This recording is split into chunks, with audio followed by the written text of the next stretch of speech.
My brothers and sisters in Christ, in today's gospel passage, we hear Jesus discuss a reality that is somewhat opaque to us, but is critical for our understanding of the human person, and especially issues of marriage, of human sexuality that are so, of so much of controversy, I guess, in today's world.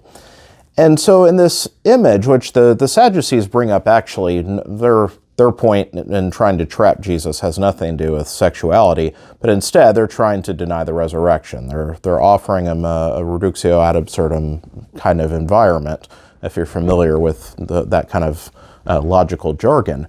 But in trying to deny it, they're trying to say, okay, well, if the law says, you have to, each person marry successively, well, then multiple people have been married. So if there's a resurrection, then you would have a whole bunch of spouses. Who's the proper spouse? It's a trap. They're not actually asking questions about marriage. They're just trying to show what they think is an inconsistency in Jesus' teaching of the resurrection. But his response about people neither marrying nor remarrying in heaven is critical. And we can blow right by it, but it's something very important for our understanding of the human person. So many people today think of, for example, human sexuality, the fact that we're created male and female. We're created with this complementary nature in many ways. Of course, sexually, the ability to unite, to procreate. This is lived out in marriage. The two become one flesh. This particular pairing, this way in which God love is perfected in the sacrament of marriage. Now, of course, even now, I'm speaking in the church's language of marriage. The world would deny even much of that. But even amongst the thought of practicing Catholics, that's a worldview of the human person, of marriage, the place of sexuality. But what is the point of all of it?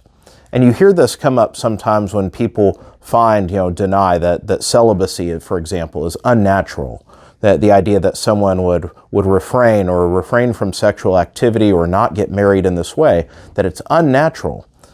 But the reason why it's not unnatural is exactly in the words Jesus speaks in this gospel, which is, in heaven there will be neither marriage nor remarriage. Why? Does that mean that marriage is wrong, something bad to be avoided? No.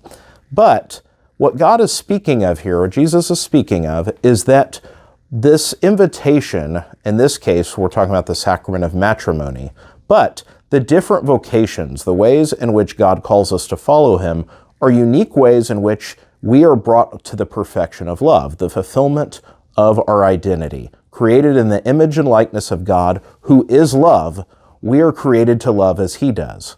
In our sinful state, we don't. We're selfish, we're incomplete in our love. We love certain people intensely, other people we don't love at all, some we're kind of lukewarm. But we are called to be perfected in love, and in fact, the reality, when people ask, when my spouse who preceded me, will I be married, will I be reunited with them in heaven? The answer is yes. Will you be married still in heaven? No. Why? Because in heaven, all of us will have the same and actually even better level of intimacy with every other human person than we can conceive of any singular person on earth right now. Because the love of God will be perfected in us. It will no longer be partial or one-sided or narrowly directed. Once we're perfected and in the fullness of the communion of God, then we will be one. We talk about husband and wife becoming one flesh. But the perfect communion of God is complete oneness. That is what the love of God is trying to perfect in us. That is the sanctity. And so, this is something very important to understand what we are created for and what all of this is for. We need holy marriages. We need people to be perfected through sacrificial love, one for the other, to be brought along deeply, the two to become one flesh, so that reality can manifest even greater in heaven. We need holy priests who wed themselves to their people, pour themselves out sacrificially for their flock. We need holy men and women religious. We need holy people, lay people who are called to unique callings by God that lay down their lives for others in a more complete way. All of these ways were brought to the perfection of the love of God in us, and that is what we are created for.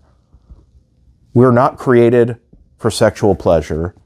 We're not created for exclusive relationship. No, these are stages, part of the picture of the human person, but they're not the end. They're a means towards the fulfillment of that perfect love and oneness in God for which we are created. Wherever we are called to in life, brothers and sisters, may we be faithful to our vocations, and may we cooperate with the love of God that is poured out for us day by day, so that we may learn not only as receivers, but we may learn to give, to pour ourselves back out, and so break down the barriers that we may truly be one. May God bless you all.